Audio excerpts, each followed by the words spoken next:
Okay વિદ્યાર્થી મિત્રો, હવે જોઈએ છે ફેરાડેનો બીજો નિયમ. શું કહે છે નિયમ?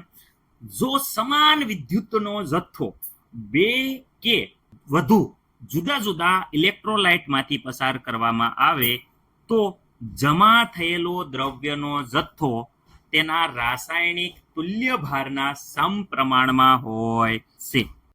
એટલે કે સમાન વિદ્યુતનો જથ્થો પસાર કરવામાં આવે જુદા જુદા વિદ્યુત વિભાજ્યના દ્રાવણમાં તો તે તેમના તુલ્ય ભારના સમપ્રમાણમાં હોય છે. આપણે ઉદાહરણ દ્વારા સમજીએ. જુદા જુદા વિદ્યુત વિભાજ્યના દ્રાવણ લઈ ધારો કે સમાન વિદ્યુત ચાર્જ ત્રણ જુદા જુદા ધાતુઓના વિદ્યુત વિભાજ્ય દ્રાવણમાંથી પસાર કરીએ છીએ.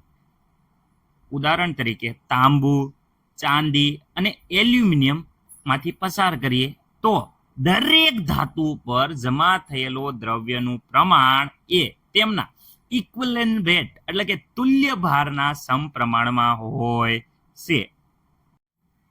ધારો કે જમા થયેલ ધાતુ છે એને M1, M2 અને M3 કહીએ તો એના છેદમાં E1, E2 અને E3 એ તે ધાતુનો રાસાયણિક તુલ્ય ભાર છે.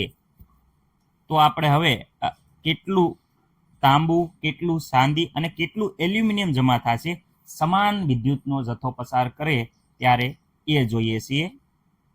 ફેરાડેના બીજા નિયમ પ્રમાણે જોઈ શકો છો કે સમાન વિદ્યુતનો જથ્થો એટલે કે એક ફેરાડે પસાર કરવામાં આવે છે ત્યારે વિદ્યાર્થી મિત્રો આપણે M1, M2 અને M3 અને અપોનમાં E1, E2 અને E3 ના આધારે ગણતરી કરી શકાય છે.